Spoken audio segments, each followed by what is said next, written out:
Olá, meu nome é Mariana Aquino e eu vou ministrar para vocês algumas aulas sobre atividade investigativa e o judiciário, sua interlocução com o Poder Judiciário, no curso da Escola Judicial do Amapá. E é um prazer estar aqui falando sobre um tema tão importante e que muitos militares e também o público civil desconhece a atuação, o funcionamento, enfim, nós abordaremos muito esse passo a passo no decorrer das aulas e também com a leitura do material complementar que eu separei para vocês. Inicialmente, eu gostaria de me apresentar. Meu nome é Mariana Aquino, eu sou juíza federal substituta da Justiça Militar, atuo aqui no Rio de Janeiro. E eu vou explicar futuramente para vocês como é a estrutura e funcionamento da Justiça Militar da União e como ela está distribuída no país, né, nas 12 circunscrições judiciárias militares, e também falar sobre a carreira, sobre os processos, os procedimentos, principalmente sobre essa questão da atividade investigativa, porque a atividade investigativa é muito importante no sentido de ministrar esses elementos para o oferecimento de uma denúncia e para que realmente vire um processo, uma ação penal. Mas isso será mais adiante. Então, inicialmente eu gostaria de me apresentar. Antes de ser juíza da Justiça Militar, eu fui oficial da Aeronáutica, oficial temporária, e muitas pessoas me perguntam, mas por que você escolheu essa área, uma área tão peculiar? Eu escolhi essa área, na verdade, quando eu fazia faculdade, eu não tive a matéria de Direito Militar, eu nem sabia que a Justiça Militar existia.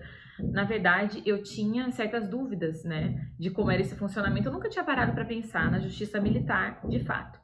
E aí, assim que eu me formei, uma amiga minha fez o concurso para oficial temporário da Aeronáutica. Naquela época era por concurso, atualmente eu sei que na Aeronáutica, pelo menos, não é necessário prova, é análise curricular, e agora já tem um quadro de carreira, que na época não tinha. E aí eu comecei a estudar o direito penal militar e o direito processual penal militar. Então eu lembro que eu comprei os códigos, né, aquele mini código da RT, e comecei a estudar. E eu fiquei encantada com esse universo, porque eu sempre gostei de direito penal, e quando eu comecei a estudar o direito militar, eu fiquei encantada, até pelas peculiaridades, pelas diferenças, e principalmente por entender que toda essa codificação militar, ela é voltada para a preservação da hierarquia e da disciplina. Isso foi muito interessante no decorrer do meu estudo, e eu gostei muito. E quando eu ingressei na aeronáutica e pude atuar como assessora jurídica, eu pude verificar isso na prática, né? Eu passei um tempo na seção de investigação e justiça, que é justamente a seção que cuida dos inquéritos policiais militares, das sindicâncias. Então, eu consegui adquirir bastante conhecimento e experiência nessa área. E, posteriormente, eu fiquei cedida para os juízes federais da Justiça Militar em Brasília, e foi uma experiência ímpar para mim, porque aí eu já estava estudando para o concurso da magistratura militar e eu pude, na prática, fazer as sentenças, as decisões, ver como o juiz atuava, assistir às audiências, o que eu acho que é de uma importância infinita para vocês que estão estudando, porque a parte investigativa é extremamente importante e ela pode culminar no processo. Então, vocês analisarem, verem como funciona uma audiência, ainda mais na Justiça Militar, que é tão peculiar, que nós veremos mais adiante, e verificar na prática como é essa dinâmica de audiência, né? Como é que isso tudo culmina nesse processo. Então, é super interessante. De antemão, assim que passar essa pandemia, eu já os convido a assistir uma audiência aqui no Rio de Janeiro, vai ser um prazer recebê-los. É muito importante, eu acredito, que os alunos e os militares também assistam às audiências.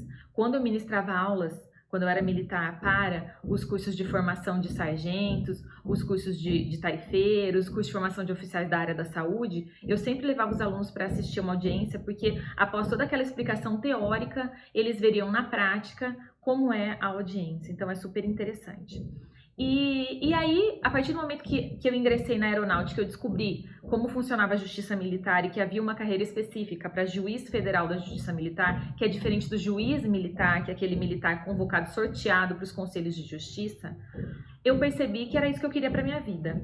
E hoje em dia eu sou muito realizada na minha profissão, porque é uma área super específica e por ter sido militar, eu acredito que isso agregou muito valor à minha atuação como juíza também. E é por isso que eu acredito que é tão importante essa participação dos militares nos conselhos. Nós veremos isso mais adiante também. É uma área muito específica, então é importante que a gente entenda como se desenrolam todos os fatos e que nós saibamos também como realizar uma investigação, o que está previsto no Código de Processo Penal Militar, para poder verificar se isso pode virar um processo ou não. Muitas vezes, alguns vícios na investigação podem causar problemas no processo penal, né? Pode gerar uma absolvição por falta de provas, porque aquela prova foi manipulada de forma indevida, etc. Tá? Bom, então a gente vai dar uma olhadinha aqui nas nossas unidades, a gente já anexou o PDF do curso, né? O plano de ensino.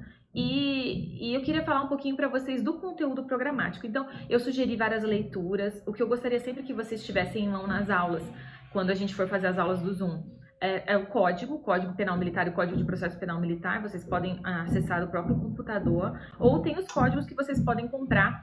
Hoje em dia, o que está mais completo, eu acredito, é um código da Maxiletra, que é o código mais atual, que está realmente de acordo com as últimas alterações legislativas. E o que eu sempre falo para os meus alunos é que o direito militar, ele padece de esquecimento do legislador. O legislador, normalmente, ele modifica o Código Penal Comum, o Código de Processo Penal Comum, e vai esquecendo do Código Penal Militar e do Código de Processo Penal Militar. Justamente porque esse ramo não é muito conhecido, e então a gente, na hora de operar, o operador do direito militar, ele precisa ter muita cautela, porque é muito difícil você não aplicar as coisas do direito comum, mas ao mesmo tempo há uma certa necessidade, visto que o direito militar não passa por essa evolução que o direito comum passa, né?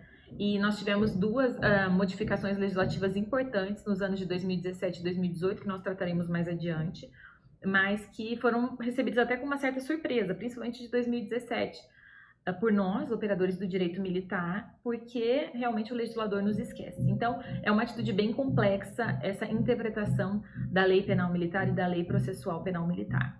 E no nosso curso, a nossa primeira unidade será sobre a Polícia Judiciária Militar, né? Autoridades que exercem a Polícia Judiciária Militar, delegação de exercício, competência. A unidade 2 será sobre o inquérito policial militar. Eu acredito que vocês já tenham visto anteriormente essa parte do IPM, numa parte mais prática, com questões mais práticas do dia a dia. Mas aqui nós falaremos da parte teórica e também abordaremos alguns casos concretos que eu acho que sempre enriquecem o nosso estudo. Bom, do inquérito policial militar nós trataremos da finalidade, a diferença entre crime militar e a transgressão disciplinar é algo que gera muitas dúvidas, encarregado escrivão, prazos, relatórios, solução, enfim, todas as prescrições ali do Código de Processo Penal Militar sobre o assunto. A unidade 3 será de organização judiciária da Justiça Militar da União. Eu não falarei aqui nesse tópico sobre a Justiça Militar Estadual, que é bem peculiar e tem uma outra organização, tá? Vocês podem ver lá pelos artigos na Constituição que tratam do tema, que é um pouco diferente. Eu procurarei falar um pouquinho sobre a Justiça Militar Estadual, mas o foco é a Justiça Militar da União, para mostrar para vocês como é o funcionamento. A estrutura, os órgãos, a organização da Justiça Militar em tempo de guerra, que é algo que também traz muitas dúvidas aos alunos. A unidade 4 será sobre processo penal militar, basicamente as diferenças entre processo ordinário e processo especial, né? O processo especial é só aquele para deserção e submissão, que também são bem peculiares, bem interessante até quando vocês forem assistir às audiências, assistirem tanto uma audiência de processo ordinário como de processo especial. E nós teremos também um estudo de caso sobre o fato. E a unidade 5 é sobre os conselhos de justiça. Nós falaremos sobre as diferenças entre o Conselho Especial de Justiça e o Conselho Permanente de Justiça. Porque a justiça militar, como eu abordei anteriormente, é uma justiça especializada e é muito diferente da justiça comum. A justiça militar faz parte do Poder Judiciário, muitos desconhecem isso, eles acreditam que a justiça militar é uma corte marcial, ou seja, composta apenas por militares. Então, acho que as pessoas assistem muito a filmes americanos e têm essa ideia de que aqui no Brasil também é assim. Mas não, a justiça militar faz parte do Poder Judiciário, a sua estrutura é completamente diferenciada, tanto para a Justiça Militar da União quanto para a Justiça Militar Estadual, e nós veremos isso no decorrer do curso. Eu vou deixar para vocês o meu e-mail, o meu contato, vocês fiquem bem à vontade para mandar os e-mails, para mandar as dúvidas, até pelo nosso fórum aqui, né, pelos canais disponíveis, e é um prazer estar ministrando essas aulas e levar ao conhecimento de vocês que são futuros jurisdicionados ou pessoas que vão atuar como encarregados de inquérito, escrivães, ou até para conhecimento, né, dos civis que participam do curso, do funcionamento da justiça militar, do funcionamento de um inquérito policial militar, de um processo penal militar. Ok? Então eu me coloco à disposição e mais uma vez agradeço pela oportunidade.